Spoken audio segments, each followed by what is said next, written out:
Bien, infraestructura habitable. O sea, estamos otra vez en esta reversión de los términos, ¿no? Y sobre todo, y en este caso, yo creo que, y seguro que aparecerá en la discusión, esta ya disolución de conceptos que pensábamos que estaban como petrificados y resulta que no, que tienen flexibilidad, que pueden ser permeables, como es todo lo que tiene que ver con lo público, con lo privado, con lo colectivo, con lo individual, que aquí se barajan, ¿no? Y se revuelven de una manera estupenda. Pero bueno, vamos a ver qué opinan de todo esto nuestro panel crítico y empezaríamos con Rosa Rull. Hola, gracias Félix por habernos invitado hoy.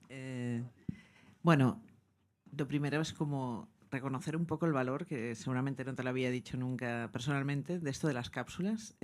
Como tuve la suerte el otro día de ver las tres seguidas, no es lo mismo que ver una. Ves tres seguidas y entonces pillas un poco el valor que puede tener como de enciclopedia de explicar los proyectos de una forma natural, no sé cómo decirlo, sin forzar una lección ni nada, y me pareció fantástico. Me dediqué el viernes por la tarde a esto, digamos, para oír las tres explicaciones, aunque conocía un poquito los proyectos, el vuestro no tanto, pero ellos son más de más pasado y los conocía. Y entonces lo que intenté es sacar algo en común, porque si los hemos mirado los tres, saquemos algo en común. Y, y mira, y como últimamente pues me apetece pensar a ver si estamos aportando algo a la arquitectura o no, intenté ver, bueno, intenté formular a ver si en esta forma de plantear que tienen los tres en común, que es salirse del edificio, o sea, es que lo dicen todos, o sea, esto no es un edificio, no explico el edificio, tener otros objetivos que son de otras escalas, globales o territoriales, ¿no? Como regenerar un paisaje, como poner un grano de arena contra la España vaciada, como aceptar que la infraestructura deje de ser como algo que no es urbano y meterla dentro, integrarla dentro de la ciudad, ¿no? Y volver a recuperar. O sea, tienen todos, y pensaba, ostras, quizá estamos en una generación que desde fuera parece que no tengamos valor, pero hemos hecho, se hace algo, ¿no? Que es con estas otras cosas, la abertura, la preocupación, el estar atento a otras situaciones, problemas sociales, etcétera, etcétera, quizás que somos un poco colaborativos, pluridisciplinares, escuchamos otras cosas y estas cosas, eh, pues generan sus propios procesos de formalización, ¿no? Y ya no hacemos los detalles que hacíamos, ni los sistemas constructivos que hacíamos, salen nuevos materiales, ¿no? Que aquí todo el mundo, nuevos detalles, nuevos materiales, nuevas formas, ¿no? En los tres proyectos hay de todo esto y podría hacerlos. Yo creo que, bueno, es igual la pregunta que al final, a lo mejor ya la habéis contestado con la explicación, ¿no? Y traía esta diapositiva porque, bueno, como para darnos un poco de importancia también, esto es de los años 30, no es que quisiera traer esta en particular, no explicaré la diapositiva en particular, sino lo que representa, que es una época, años 30, en los cuales los arquitectos también aceptan, ¿no? Un reto, ¿no? Que en este caso es el de que hay una industrialización y no es esto lo que, o sea, hay una industrialización y entonces la gente se va del campo a las ciudades tienen que crecer súper rápido, y los arquitectos dejan por un momento de tener sus propios objetivos, como de hacer casas como más funcionales y bonitas, ¿no? Y asumen la responsabilidad de que hay que hacer casas rápidas y muy rápidas. Y entonces plantean, hay un desplazamiento de forma de pensar la vivienda y se meten en la industrialización de la vivienda y la replicabilidad, incluso renunciando a sus propios objetivos estéticos, ¿no? Porque las primeras construcciones que hacen son realmente horrorosas a veces, ¿eh? Hasta que no consiguen, o sea, no es que renuncien a hacer arquitectura, es que cogen otro reto, que es el de responder a esa cosa política de la arquitectura de, hey, es necesario hacer muchas viviendas muy rápidas, ¿no? Y asumen ese reto, pum, y cambian la forma, ¿no? Tarda un tiempo, ¿no? Primero se pone a industrializar, ¿no? Pam, pam, pam. Luego lo vuelven a llevar al redil de la arquitectura, porque todo se convierte en nuevos detalles que ya se quedan instaurados. Igual que seguramente se quedarían los vuestros que vais aportando con los proyectos o los nuevos que vamos viendo que vienen de estos otros campos, ¿no? Y entonces, bueno, para mí la pregunta solo era sacar el tema de dar este valor, ¿no? De ostras, hoy en día hacer proyectos hay mucha otra gente en los despachos, ¿vale? Sobre todo me imagino que los despachos grandes más, que no son arquitectos, ¿vale? Que participan de forma activa, ya no solamente en la idea, sino en los procesos de formalización, materialidad, detalle constructivo, ¿no? Con sus aportaciones, ya está. Y un poquito era sacar este tema, ¿no? Que me parecía muy interesante, importante y cada uno puede contestar lo que quiera sobre si hay más equipos, sobre si, no sé, si hay algún detalle en particular, que creo que los hemos visto. Hemos visto muchos. Podríamos hacer una lista de todas las cosas que hemos visto, que si no fuera porque se tiene en cuenta otros objetivos, ¿no? Se harían de otra forma. Se harían de otra forma dentro mucho más de la disciplina arquitectónica, con otros objetivos que no los que se han hecho aquí en todos los proyectos. Y ya está. Solamente era sacar este tema y... Entiendo que es una pregunta por el tiempo presente, ¿no? ¿De qué Sí, manera el tiempo presente es está? es una pregunta, no, ¿cómo el tiempo presente? No, ¿cómo otras disciplinas, otros objetivos, otras disciplinas, que no es la arquitectura disciplinar clásica, de hacer cosas, ¿no? O sea, ¿cómo hay una gran abertura? Y ya no solo a la construcción, que la hay, y a la energía, que también, y a la sostenibilidad, no, hay otras, sociales, paisajísticas, eh, integración urbana de la infraestructura, sacar el trabajo a los ingenieros, esto está bien, ¿no? Ya no serán tantas infraestructuras, bueno, aquí hay varios, ¿no? Aquí hay varios, ¿no? En cambio se van a integrar en las ciudades, no sé. Esto, Vamos a ver. esto en vuestros despachos, en los detalles, en el proyecto, algo que os haga gracia explicar, que ya lo habéis explicado, seguramente, pero bueno, lo sacaba para dar un poco de valor, que me parece que lo hay en este aspecto. Vamos en escalas, ¿no? Enrique, empezamos contigo.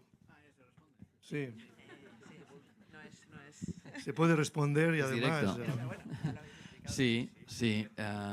Evidentemente en los equipos siempre hay muchos técnicos y en el del vertedero había muchísimos, ¿no? Porque había geólogos porque se hundía, Teresa Galí, que era paisajista en nuestro despacho, hay parte de ingenierías, mucha gente, ¿no? Pluridisciplinaridad. Pero al mismo tiempo te diría que la pregunta supongo que va por cómo se organiza esto, ¿no? Hay muchos equipos, ahora se habla mucho de multidisciplinaridad, pero se acostumbra a entender como suma de cosas, que no siempre están sumando en la misma dirección o con la misma intención. Muchos proyectos se hacen por capas, que sumas una cosa, más la otra, pero no tienen coherencia, ¿no? Coherencia. Dijéramos que nuestro trabajo supongo que consiste en establecer cómo llegas a ponerle coherencia a una suma de muchas disciplinas diversas. Supongo que se trata de entenderlas, por un lado, y por otro, nosotros practicamos, y en este proyecto se explica así, como que si estableces un sistema coherente, normalmente te entienden, ¿no? Y lo que establecimos, el sistema agrícola que se estableció aquí, es un sistema coherente, lógico. Tiene una lógica y a esta lógica se suma todo el mundo, se sumó, ¿no? Incluso el día, por ejemplo, por poner un ejemplo, el día que llegó el de Endesa, porque al final el que extraía la electricidad era la misma compañía Endesa, pues claro, él tenía un plano para poner sus redes, lo tendría de tener en la presentación, ¿no? Para poner sus redes de recogida del gas. Y no tenían ninguna lógica con ningún proyecto. Simplemente pues se había visto aquello. Pero con una explicación de 5 minutos del sistema, dijo, vale, sí, haré un tubo principal, un tubo en cada terraza y unas derivaciones con el campo. Claro, si hubiese hecho un paisaje así, pues, ¿no? Que es lo que se pretendía, pues habría distintos sistemas que no serían coherentes. Habría el sistema de cómo se recoge la electricidad, el sistema de cómo se ha hecho la topografía y el sistema de cómo he hecho el paisaje encima, ¿no? Por lo tanto, aplicamos esto, que a nosotros nos gusta mucho lo de sacar trabajo a las ingenierías, que los hemos sacado, pues nosotros prácticamente te puedo decir que es lo mismo que, por ejemplo, en edificios que estamos haciendo para Inditex de 100.000 metros cuadrados, que antes hacían ingenierías, es porque aplicamos un sistema coherente que entiende todo el mundo y que, por lo tanto, a partir de aquel momento se pueden construir los distintos sistemas y trabajar distinta gente en aquel sistema, ¿no? Si nos obsesionáramos con cosas parciales, ¿no? A lo mejor sería lo que les pasaba en estos edificios, que es que al final resultaba que la estructura la hace uno, ¿no? Y el arquitecto le dice, mira, y ahora tú, en lugar de hacer así, te dicen, y ahora tú haz la fachada, ¿no? Que es lo que nos dijeron el primer día, ¿no? Claro, si pierdes toda la coherencia de todos los sistemas, pues acabas perdiendo. Por lo tanto, yo, evidentemente, que has de trabajar con equipos muy pluridisciplinares, con técnicos a veces de especialidades que a veces están muy alejadas. No he explicado en En el vertedero el tema de la geología, que es muy importante porque hay asentamientos, ¿no? Y por esto la forma del vaso es así, ¿no? Para tener una contraflecha, como en los puentes. Bueno, técnicas, cosas, pero que tú si vas entendiendo, pues vas absorbiendo y cada una de ellas llega a formar parte del mismo sistema que has hecho. Te refieres a las reglas de juego, entiendo, ¿no? Oscar, a Gustavo, a Tony. Arrastramos. Propongo escuchar el comentario de Beth, ¿no? Vamos sumando y vamos sumando respuestas, ¿no? Si te parece, Beth. Sí, cuando hablamos del tema de lo que estamos hoy aquí, en aquel momento yo estaba un poco observando lo que se hacía en arquitectura en estos momentos aquí en Cataluña, en España y también en parte de algunos países europeos, y que aparecían lo que casi ya estamos diciendo de unos nuevos realismos, ¿no? O sea, después de unos años de arquitecturas icónicas, de arquitecturas individualistas, de arquitecturas... ahí aparece, decimos nuevos realismos porque aquí en Barcelona ya ha habido momentos y pongo este edificio, que precisamente es un edificio de la época de los realismos de los años 60 y 70. Pero no voy a hablar de esto porque en el momento que ibais hablando se me iban ocurriendo otras cosas. Entonces, pues claro, digo, bueno, ahora esto ya ha quedado un poco desfasado. Pero otro día hablaremos de ese tema, que yo pienso que es un tema muy... Adelante, pero muy síntesis, vigente. que eres una maestra en la síntesis tú, venga. Sí, muy vigente. No, es que es algo que siempre me fascina, sobre todo del trabajo de Enric Valle y de Joan Roig, desde hace muchos años, porque hace muchos años que trabajan de esta forma, que no salirse de la arquitectura, sino que salirse de la profesión casi, que son los primeros paisajistas, digamos, en este momento, o sea, arquitectos paisajistas que salen de aquello que Elías Torres decía cuando empezábamos a hacer paisaje, que decías, ordenar un poco las cosas y el resto verde. Y esto era paisaje, ¿no? O sea, claro, nosotros nacimos con esta idea y de repente pues nos encontramos al trabajo de Enric y de Joan, en el que la biología, bueno, los agrónomos eran casi biólogos, agrónomos. Yo no creo que sean capas. Yo creo que es más que capas. Yo creo que es que vosotros os metéis plenamente en el papel del agrónomo, del biólogo, del medioambientalista. O sea, os metéis tan a fondo que vuestras obras están impregnadas. Se explican por estos métodos y sistemas, digamos, que están un poco cada vez que la historia os ha dado la razón, porque al final todos estamos en nuestros despachos hablando de biología, de agrónomos, de medioambiental, de sostenibilidad. Bueno, todo esto nos está un poco invadiendo nuestros despachos y nuestras obras también, evidentemente, quedan reflejadas. Pero que fuisteis los primeros en irrumpir en este sistema. Entonces, claro, habéis todos empezado por principios que están siempre al lado de la arquitectura propiamente dicha, ¿no? El principio medioambiental, en el caso del abocador el principio sociólogo, o sea, casi os convertís habláis como sociólogos, como filósofos, y entonces a partir de aquí empieza la arquitectura. Es algo como bastante, yo no sé si nuevo, o que ha vuelto a ser otra vez incorporado a nuestras profesiones. Y la verdad es que no tengo preguntas, es una reflexión, es algo que de la misma forma que podemos ir viendo los que aparecen estos nuevos realismos, también aparecen estas formas de trabajar mixtas entre profesiones, pero que yo creo que no es un conjunto de profesionales que trabajan juntos, sino que el propio arquitecto se vuelve un poco biólogo, un poco agrónomo, se vuelve un poco, realmente adopta el papel de otras profesiones, cosa que yo creo que es muy positivo. Entonces, pregunta no hay, hay una reflexión. Yo creo que sí que hay pregunta, ¿eh? Yo interpreto en Pues todo lo que has dicho hazle tú. que hay una pregunta que es, ¿esto es nuevo? ¿Esto es nuevo? Gustavo, ¿esto es nuevo? Yo creo que la interdisciplinaridad ha existido siempre. Lo que pasa que hay también una visión humanista del arquitecto Leonardo capaz de hacerlo todo. Y digamos que del Renacimiento a hoy, esa visión de el arquitecto que sabe de todo ha pasado a ser un arquitecto que se apoya en todo y que orquesta todo, digamos, y que mira a muchas cosas que no son de la propia disciplina, que coge ¿no? otros campos y sí que los incorpora, pero siempre no intentando sustituir, creo, sino colaborar. Yo creo mucho en la suma, digamos, de conocimientos, de esfuerzos, en el diálogo entre disciplinas y de ello sacar, ¿no? el resultado final, creo. ¿Algo matiz? ¿Queréis matizar, Óscar? Por alusiones. Bueno,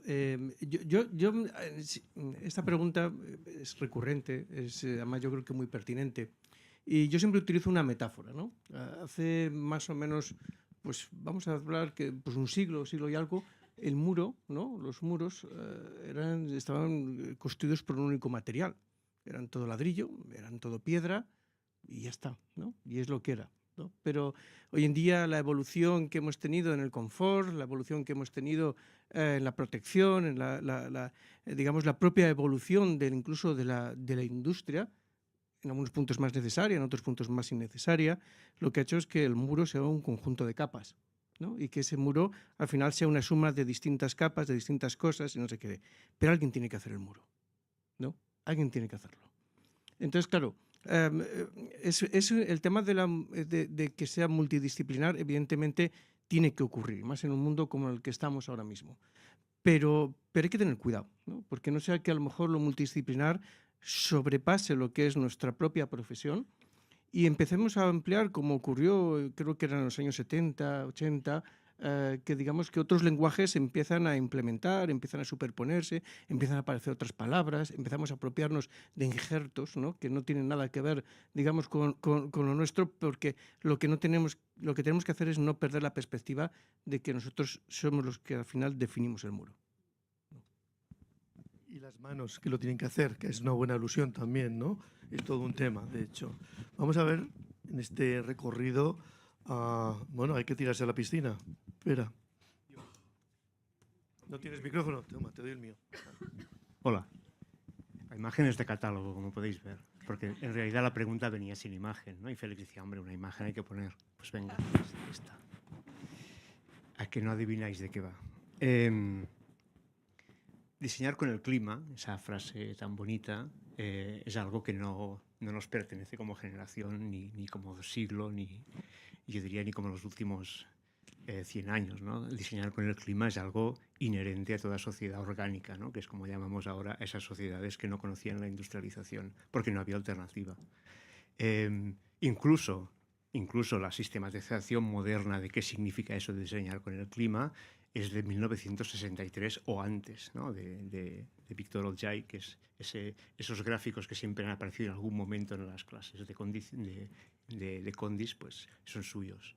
Claro, diseñar con el clima es algo que forma parte de un modo de entender la arquitectura, ¿no? Entender la arquitectura como, voy a decir una palabra que ya no está de moda, como dispositivo que sirve para entender, que sirve para aprovechar, que sirve para completar las condiciones de un determinado lugar. Y no solo hablo de condiciones ambientales, que obviamente están ahí, sino también de condiciones materiales y de condiciones culturales, ¿no? Ese trío de condiciones yo creo que es clave y hoy lo hemos visto, ¿no? En todo momento se han cruzado esas tres referencias, ¿no? Las ambientales, las materiales y las culturales. Claro, en un momento, no voy a ponerme ahora dramático, ¿no? En este momento llamémosle cambio de paradigma, ¿no? Antes no sé quién lo ha dicho, que es una manera muy elegante de decir que todo se va al garete. Vamos a ponernos positivos, iba diciendo. En este momento eso esa idea del diseñar con el clima, o si queréis, ¿no? Con esas condiciones, con ese triple nivel de condiciones que no son capas, ¿no? Porque son enlaces que se van cruzando, ya no es un capricho ni una opción. Yo creo que es algo que nos debe interesar y mucho. Y nos debe interesar no para reproducir arquitecturas tradicionales que obedecen a otras lógicas y tienen otra coherencia, por usar la expresión que ha usado Enrique hace un rato, no, por tanto, no para reproducir su estética, sino para entender mecanismos, para entender el uso de recursos y para desvincularnos probablemente de algunas tecnologías nocivas, ¿no? Por decirlo de alguna manera. Esto es muy extenso, ¿no? Yo querría limitarme a dos, y de hecho uno a lo mejor, ¿no? Porque Carlota tiene pensado otro, ¿no? Que es el del agua, y como va la última me dice, no me va a quedar nada. Centrémonos en dos, en esa imagen que es, ¿no? La idea del agua como ciclo hidrológico, ¿no? No es un agua que solo es de lluvia o que solo está en el nivel freático o que es la escasez de la lluvia, también es una forma de agua. Lo es, incluso le llamamos construcción seca y construcción húmeda, por distinguir la presencia o no de agua en la construcción. Mirad si es importante, que es la división, digamos, una manera de dividir los propios sistemas constructivos, ¿no? Pero claro, volviendo a esos tres niveles, uno podría decir, bueno, ¿y cuál es el agua ambiental que está en esos proyectos, ¿no? El agua que está en la atmósfera, pero que está en la vegetación, pero que está en el suelo, ¿no? Esa agua peligrosa ¿no? que llega al mar en condiciones deplorables, como decía Enrique, no la de la piscina, sino la del muro de hormigón, perdón, de hormigón, sí, de hormigón, ¿no? El pórtico de hormigón o de ese muro de piedra reconstruido, etc. El agua material sería esa, ¿no? El agua del material que usamos para construir, pero también el agua cultural del significado que le damos. Y eso es cultural y por tanto es local, ¿no? Esa idea del arquitecto de no sé dónde, que actúa no sé dónde, ¿no? con la misma, digamos, con el mismo trazado que lo haría en cualquier parte del mundo, yo creo que está en las antípodas de esto que estoy diciendo. Y no es el caso. Tendremos en la otra, ¿no? en la del material, si queréis. Claro, ahora siempre hemos llamado, ¿no? Tú, Óscar, lo has explicado fenomenalmente, ¿no? La idea del material que está en el sitio, ¿no? Para cultivar esos campos hay que apartar las piedras, por lo tanto el material es la piedra, ¿no? Porque la tierra es lo precioso que sirve para cultivar. Claro, cuando hablamos de no hay que, ¿no? O sea, no me refiero a reproducir la tradición, o a copiarla, o a copiar su estética, sino a entenderla.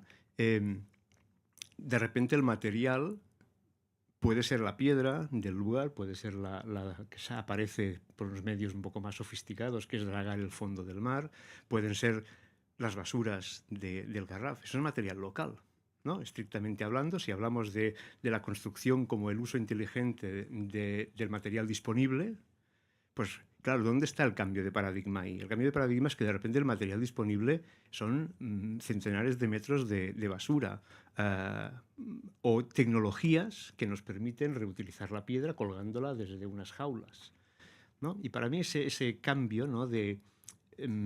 Sí, la piedra, pero la piedra ya no quiere decir nada, ¿no? Porque la que hemos visto en las piscinas o en el condensador social, o la que hemos visto colgada de las fachadas y descolgada para poner unas cámaras, ¿no? O el equivalente no voy a volver al conejo, ¿no? Pero el equivalente que hemos visto agrupado en la imagen de Enrique, son piedra, pero ni se reproduce aquello que hemos hecho antes, ni simplemente se adapta a otra cosa, hay que inventar, ¿no? Y ese hay que inventar coincide con lo que decía Rosa. ¿Por qué? Pues porque estamos en ese momento en el que las certezas no existen. No sé si... Pero te tienes que mojar y explicitar la pregunta. Vale. ¿Estamos proyectando con el clima? ¿Estamos diseñando con el clima? Enrique, ahora te toca mojarte a ti. Sí, ¿no? Bueno, lo intentamos. Hombre, en el caso del vertedero no tenemos aportación de ninguna energía de fuera, ¿no? El agua solo se ha regado con el agua que es de lluvia que se recoge en el mismo lugar, ¿no? Y después lo dejamos ya a su desarrollo posterior. Y evidentemente, como he dicho antes, en un ejercicio Zen y ya no tenemos otras cosas, ¿no? Solo se ha trabajado con la tierra. Pero creo que en general estamos todos, ¿no?, cambiando, ¿no?, hacia este tipo de situaciones. En espacios urbanos, ¿no?, recoger el agua de lluvia, hacer SUTs, ¿no?, los hemos hecho, estamos comprobando. Yo estos días en Esplugas, cuando salgo de nuestro despacho de la Casa Moratiel, paso por una rotonda que hemos hecho, que no sé si habéis pasado, recomiendo, delante de la Nestlé, una simple rotonda, ¿no?, y veréis cómo florecen los iris, ¿no?, y todas las plantas, y no se ha regado. Y no se ha regado. ¿Qué? No hace falta. ¿Vas a decir el truco o no? ¿Qué? No, hombre, sí. Y lo que ha llovido, los iris florecen. Está bien elegida la especie, estaremos recogiendo el agua y hemos de entender que hemos de jugar con el agua que tenemos, ¿no? Yo creo que esto ya a día de hoy es indiscutible, ¿no? Es indiscutible. Y bueno, y creo que aún no está entrando lo suficiente, ¿no?, en la manera de entender la ciudad, en todas las situaciones y en todas las situaciones. Pongo el ejemplo de la rotonda porque esto ya lo habíamos hecho en otras situaciones más verdes, como estas otras, pero claro, finalmente parece que no es aplicable a todos los sitios, ¿no? Nuestra opinión es que es aplicable a todos los sitios, ¿no?, desde mi casa a la rotonda, al vertedero o a cualquier sitio, y en relación a la gestión del agua. Por responder a Beth, que antes hablaba, bueno, de que somos todos, sí, un poco las especialidades son muy especialidades, ¿no? Y ser especialista de todo es muy difícil, pero has de saber escuchar, ¿no? Quería poneros el ejemplo que antes decía, porque lo he explicado muy rápido. He dicho lo del geólogo y que finalmente esto es así, ¿no? A diferencia de los SUTs, que los hacemos así, ¿no? Y ahora a todo el mundo le digo que todo ha de ser así, ¿no? No así, ha de ser así para que el agua vaya abajo, cóncavo. Pero el vertedero es así.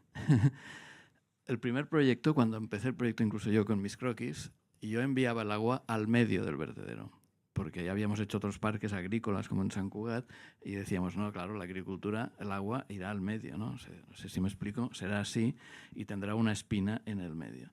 Pero ahora resultó que después de reflexiones, 2 reflexiones, una era el agua que viene de la montaña, que es limpia, ha de atravesar el vertedero, con el peligro que tiene de que se infiltre dentro y se ensucie, para ir al centro, ¿no?, y sacarla por en medio. Y por tanto era recomendable hacer las 2 cunetas laterales, ¿no? De hecho son 2. ¿Por qué? Porque así la que viene limpia de la montaña ya se va sin meterse en el vaso.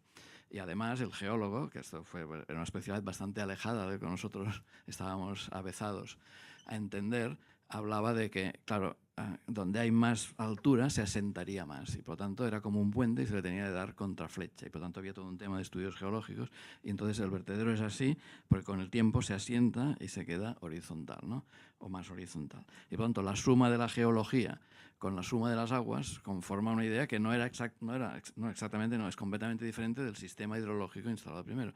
Claro, si hubiese estado empeñado en que mi sistema hidrológico era el ideal, porque ya lo había aplicado en otros sitios, bueno, quiero decir que esta relación con las especialidades, bueno, es importante, pero la hemos de saber aplicar. Afecta también a cómo hoy en las escuelas se plantea el arranque de toda esa situación, ¿no? No por casualidad, en la situación de hoy, Pera, de algún modo, también personifica la presencia de la Escuela del Vallés, ¿no? A quien agradecemos la parte de colaboración que tiene en este activismo, ¿no?, que practicamos entre todos. De la misma manera que Irene, de la red, que es la directora de la Fundación Arquitectura y Sociedad, que también pone foco en algunas de estas cuestiones, especialmente últimamente en cuestiones ya como más de automatización, ¿no?, de mecanización, de sustitución o de ayudar a la mano que termina haciendo las cosas. Pero bueno, vamos a ver, Irene, ¿dónde está tu comentario, tu pregunta, tu matiz o incluso tu queja? Venga.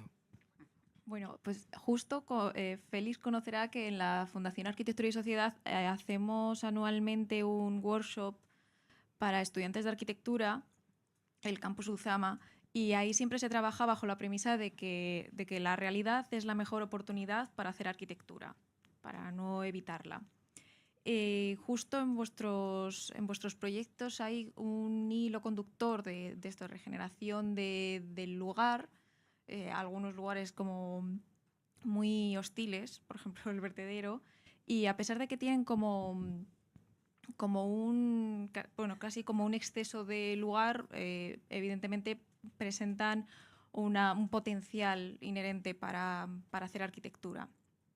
Y es que yo justo os traía el caso de Boavista, en Matosinhos, cerca de Oporto, que lo podéis ver en la década de los 50 y en la actualidad, y como veis es un lugar que ha enfrentado, en plan, el lugar, la arquitectura ahí ha enfrentado un entorno muy desafiante, que en este caso es como, bueno, pues un paisaje industrial de refinerías, de chimeneas, y sin embargo ahí ha encontrado su lugar ejemplos como la Casa del Té de Álvaro Siza, que está además muy próxima ahí como a la capilla que estaba ya en los 50, que es donde él se casó.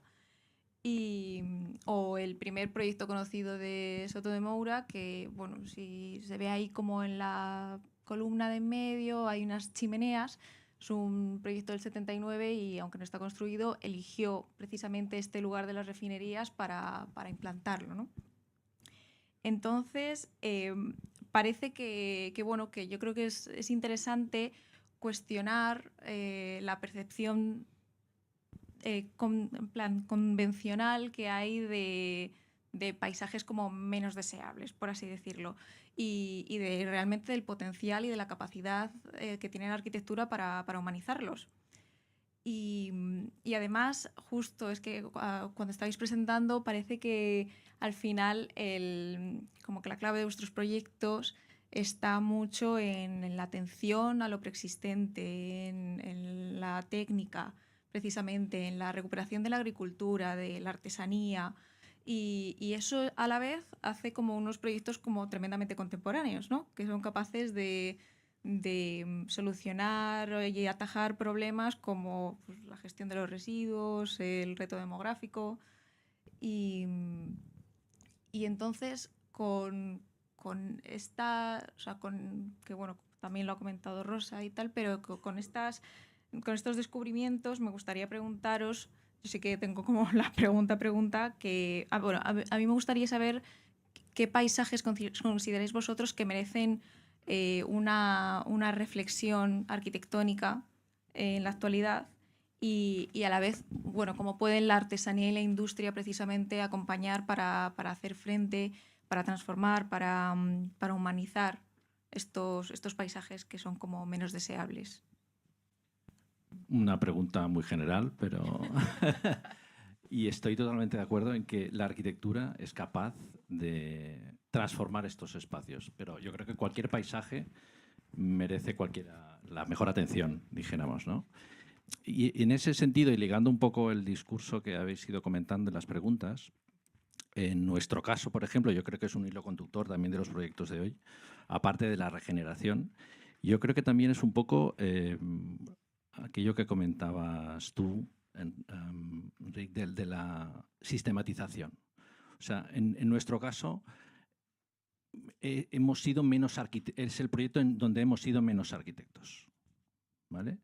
Hay un trasfondo que sí, que es de pura arquitectura, pero al final yo creo que la humanización de los espacios y el hacer que estos espacios sean más agradables muchas veces no dependen de un foco solo puramente arquitectónico, sino de muchas otras disciplinas, la regeneración en nuestro caso pues de las piedras, de la memoria del lugar, en tu caso pues de la sombra seguramente, y otras cuestiones que no necesariamente son puramente de arquitectos, ¿no? Y esta sistematización yo creo que es una cosa que cualquier paisaje puede formar parte de esta sistematización, ¿no? Y esto enlaza con lo de los equipos pluridisciplinares. Y un poco con la pregunta que Beth decía que esto ya no toca. Bueno, pues a lo mejor sí, porque lo que estamos haciendo ahora es precisamente volver un poco a esos orígenes y perder un poco ese ego, ¿no? de esto, el ego del arquitecto, ¿no? Y al final yo creo que esta sistematización y esta cuestión como más sistemática puede estar en cualquier lugar, ¿no? ¿Queréis matizar a Óscar? Te doy yo. Bueno, hay un tema que creo que, tema de paisaje, que probablemente tú puedes hablar mucho más, ¿no? Pero yo me un poco al... Sergio del Molino, por ejemplo, comentaba que en realidad el paisaje era una invención propia. Es decir, nosotros, nuestra propia, digamos, imaginación, lo que hace es tener una noción de paisaje cada uno muy distinta y muy diferente. Es decir, podemos ver algo que es apetecible para unos, que no puede ser apetecible para otros. Entonces, claro, es una frontera, digamos, muy, muy sutil, ¿no? De definir exactamente dónde está el paisaje, qué paisaje se debe modificar y por qué lo debemos de modificar. Y os pongo un ejemplo. Ahora mismo, por ejemplo, tenemos, pues sabéis, pues toda la crisis que tenemos en el campo, que hay en el campo, toda la gente, todos los agricultores que están saliendo, etcétera, ¿no? Claro, el campo, por ejemplo, es distinto, ¿no? Cómo lo vemos los urbanitas, los que vivimos en la ciudad, que además lo idealizamos, ¿no? A cómo lo ve, por ejemplo, las propias personas que trabajan en el campo. Vamos al campo y nos fastidia tener que ver a lo mejor pues que hay abonos, que resulta que hay unos ruidos de unos motores que lo que hacen es regar, digamos, unas plantas, porque vamos con nuestra condición de urbanitas y para nosotros el paisaje es otra cosa distinta. Pensamos en un paisaje idealizado. Pensamos que el campo es flores, margaritas, zonas para las que tenemos que pasear y que la mayoría de la gente que vive en la ciudad lo pensamos de esa manera. Sin embargo, el paisaje para el agricultor, ¿no? Para el campesino, la palabra agricultor no me gusta, es campesino, porque digamos, es la palabra original, ¿no? El campesino que está allí, ¿no? Pues tiene una percepción completamente distinta y diferente. Entonces, claro, eso siempre nos dice, ¿cómo debe ser tratado el paisaje? Depende de quién. O depende de cómo lo pensemos, ¿no? O depende de quién, de qué manera tenemos que influir. Porque, claro, nuestro pensamiento, nuestra forma de ser, nuestra forma de pensar, probablemente sea muy diferente a la del propio usuario que está allí, ¿no? Y muchas veces la autocrítica que hacemos es que lo vemos desde el punto de vista de la arquitectura y del arquitecto. Por eso yo creo que los arquitectos todos, yo siempre se lo digo a los estudiantes, lo que tenemos que tener es los oídos bien abiertos, escuchar mucho, saber exactamente qué está pasando e intentar sintetizar, ¿no?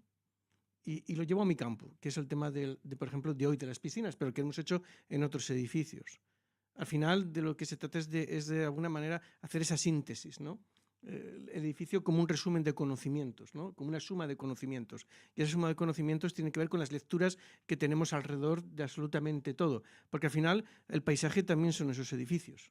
Al final el paisaje se compone de muchos elementos y de muchas cosas. Por lo tanto, es una pregunta que yo no tengo capacidad de responderla, no sabía responderla. ¿Cómo intervienes en un paisaje? Pues depende de lo que haya leído ese día, ¿no? O depende de lo que haya visto, o depende qué he escuchado, o depende de la sensibilidad que, digamos, que tengamos cada uno. Este reclamo tuyo, Óscar, de la síntesis, desde luego Hegel te daría la razón, como punto último, ¿no? Quizá ahora, de la mano de Carlota, descubramos algo que tiene que ver con la antítesis, ¿no? Vamos a ver si es así. Yo le decía a Pera que a mí solo me queda daros las gracias por haber venido. Bueno, si queréis contaros un chiste. Tienes que mojar y más con esta imagen. No, por supuesto que me mojo. Yo me mojo siempre, pero bueno, claro, esto no se hace. No me puedes hacer esto, Félix. Yo pensaba que venía la primera, que venía a contar mi historia y ahora ya, ¿qué cuento que no hayan contado los demás? Bueno, yo no voy a decir nada de lo que venía diciendo. Vale. Bueno, la foto que he traído, que quizás muchos ya la conoceréis, son las piscinas sindicales de Madrid, que creo que, si no me equivoco, son de 1955. Y bueno, yo quería traer una imagen festiva y alegre de lo que son los veranos meseteros. Para quienes habéis tenido pueblo de interior, que creo que muchos tenemos pueblo de interior, yo la primera, lo que significaba la diferencia que un pueblo tuviera piscina o no tuviera piscina. El mío no tenía piscina y lo que suponía tener que irnos a un pueblo que estaba a 3 kilómetros, que con 10 años es el fin del mundo, para conseguir ir a una piscina. Bueno, creo que, obviamente me inspiré porque fue la primera cápsula que vi, la de Óscar, y me hizo pensar que cuando pensamos hoy en día, ¿no?, en el agua, o por lo menos recientemente pensamos en escasez, ¿no? Pensamos en un recurso limitado.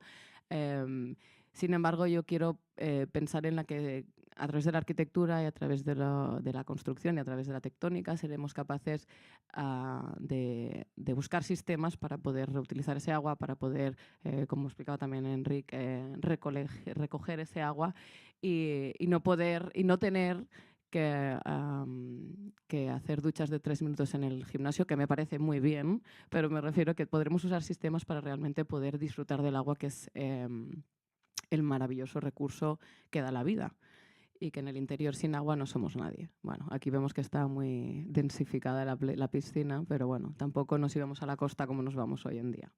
Y bueno, de lo que venía a decir, no voy a decir prácticamente nada porque Pere lo ha dicho todo, pero sí 2 o 3 notas, ¿no? Y yo sí tengo pregunta. Ya mira, Gustavo, ¿eh? Bueno, les he mirado a todos porque, bueno, evidentemente conocía los 3 proyectos. Bueno, el vuestro lo conocía menos porque es más reciente, pero como, bueno, me encanta pasear la costa porque yo vengo del interior un poco, ¿no? Tengo familia de interior, entonces emigrada a la costa, ¿no? Con búsqueda de esa necesidad de mar. Me gustan las 3 maneras de posicionarse en el paisaje, ¿no? El desierto, la montaña, el mar. Son los 3 proyectos son buscando un poco, ¿no? El posicionarse y el vínculo distante, pero también controlado del mar, ¿no? La relación que tienen los 3 proyectos y la necesidad que tienen del agua, de la lluvia, del agua canalizada o controlada, que puede ser una piscina, del agua salvaje o de la fuerza del mar, que hace que te enfrentes de otra manera distinta. Son 3 posicionamientos o intervenciones que cambian el lugar, ¿no? Cambian el lugar por 2 razones claras. Una, porque luchan en contra de la fuerza del mar o a favor de canalizar ese agua. Y que lo tratan con respeto, ¿no? El agua la fuerza del agua es un elemento que siempre se trata con respeto.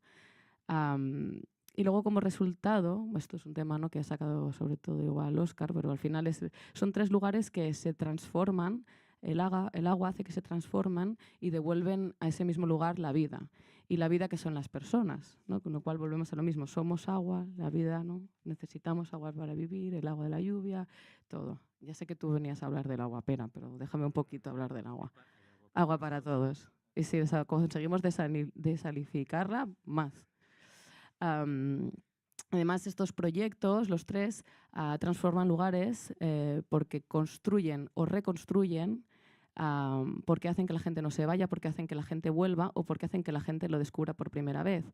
Crean nuevos hitos en el paisaje por su uso, por su programa, o porque hacen accesibles lugares que existían, pero si no son accesibles nadie los conoce, ¿no? Como por ejemplo el vertedero o la puerta de Barcelona, que seguramente después de hoy todo el mundo irá a pasear hasta allí, pero que somos muy vagos y todo el mundo se queda en el Hotel Vela. Entonces, camínate hasta el final. Hay que alargar la ciudad. Y crear, bueno, esto está muy dicho, ¿no? Pero crear nuevos lugares. Proyectos que demuestran, todos ellos, 3 cosas muy bonitas. Y ya acabo.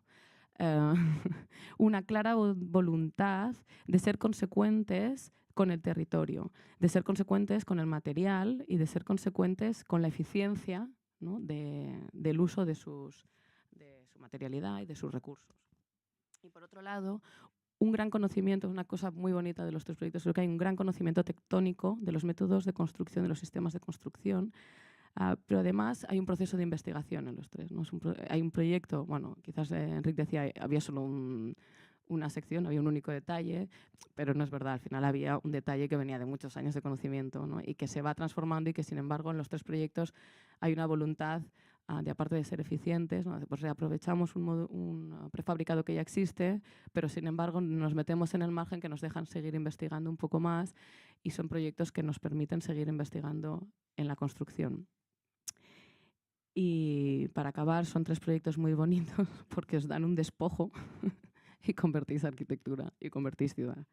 Y para acabar con la palabra que decíais de monumentalizar, que puede sonar fea, yo diría que monumentalizar a veces es escalar. Escalar, ¿eh? Y escalar, poner en escala las cosas en la ciudad, ¿no?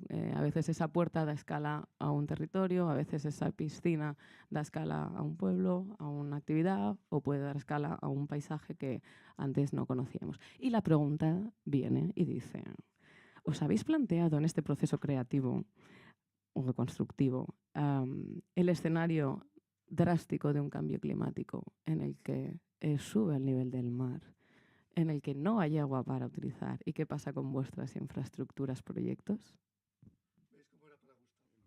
Yo creo que ha hecho una síntesis fantástica, resumen final. No, Sí, yo pero creo que- responde. No. No. Y paso palabra. ¿Queréis matizar, Enrique, Óscar? Despojos. Ha aparecido una palabra nueva, ¿eh? en el Despojos. diccionario. Bueno, no, respondo un poco las dos, ¿no? ¿Qué paisaje? Bueno, nosotros a veces decimos que era el peor sitio de la metrópoli, ¿no? Entonces, si conseguir que el peor sitio de la metrópoli sea un lugar visitable, no sea un lugar, bueno, quiere decir que cualquier lugar puede ser. ¿Qué paisajes te interesan? Todos, pero quizá al final te acabas sintiendo más cómodo en los peores, ¿no? ¿No? Porque somos como remediadores, ¿sería? Remediadores, ¿no? Remediadores. O sea, a mí se me hace más difícil ahora si hemos hecho pocas cosas, ¿no? Pero si te encargan de hacer algo en el Parque Nacional de Aguastortas, allí es que casi no te atreves, ¿no? No hace falta hacer nada, ¿no? En los paisajes bonitos, ¿no? O sea, hacer una cosa bonita en un lugar bonito, imposible. En cambio, remediar lo remediable. Una cosa que hicimos en el Pirineo, nosotros acabamos llegando a la conclusión que lo que teníamos que hacer era el parking que acababa el camino, ¿no? Y cuando visito cosas por Europa, de estas que ahora hay que vas visitando, ¿no? Siempre visitamos los arquitectos cosas, ¿no? A veces, últimamente, lo que más me gusta son los parkings diseñados, ¿no?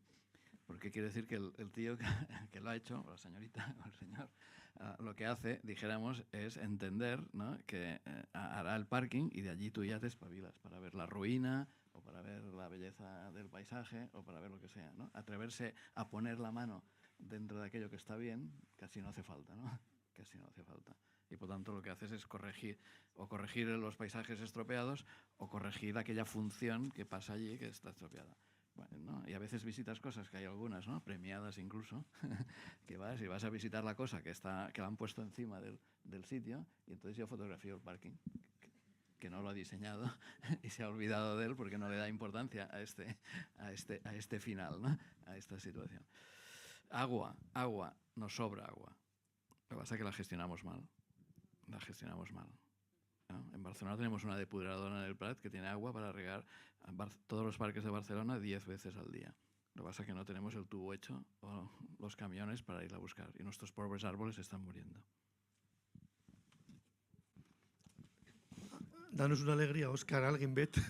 Bueno, hay una cosa, claro, nosotros hemos hecho algo completamente antinatural, ¿no? Es decir, nosotros tenemos un pedregal, ¿no? Tenemos un campo en el que y de repente hay césped, ¿no? Y hay agua, o sea, es completamente diferente, pero bueno, pero es la tradición de la historia, ¿no? De la arquitectura, o sea, el hombre siempre ha querido crear jardines, siempre ha querido crear naturaleza, porque en ella se ha sentido, digamos, integrada. Incluso yo creo que ahora mismo, en estos tiempos en los cuales nos encontramos, pues deseamos volver al vacío, ¿no? O sea, hay una cosa que es que, está mal decirlo, ¿no? Pero el vacío está de moda, por decirlo de alguna manera, porque nos encontramos en las ciudades tan densas, nos encontramos, digamos, tan enrocados en lo que es esta cotidianidad tan estresante que pues parece ser que el campo, el lugar vacío, el no sé qué, es un desahogo mental. Pero eso ya llegaba a existir, hoy lo hablaba en la comida, Ramón Gómez de la Serna, por ejemplo, se llevaba en la Institución Libre de Enseñanza, se llevaba a la gente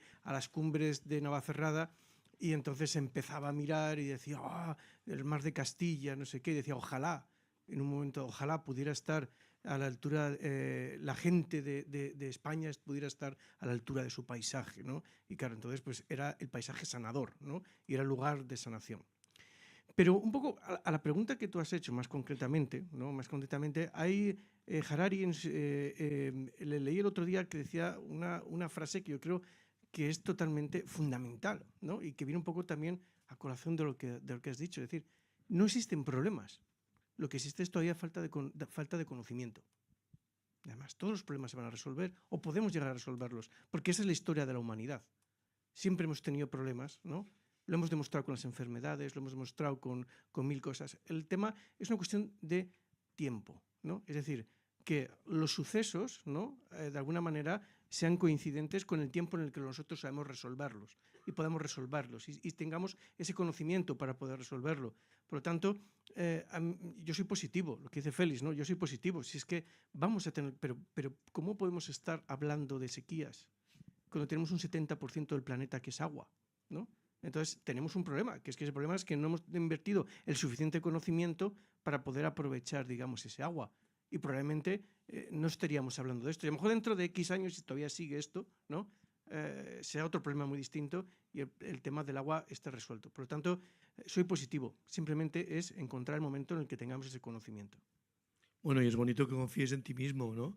O en la humanidad para resolver las cosas y no en la Virgen de los Remedios. O sea, yo creo que... Y no saques de procesión. Yo creo que eso se agradece mucho, ¿no? Venga. No, yo es que, a ver, Óscar ha dicho una cosa que me ha hecho saltar la chispa, porque es que realmente es cierto. Han tenido que salir los agricultores para hacernos ver el paisaje de otra forma y sobre todo para ver el conflicto del paisaje este que nos rodea.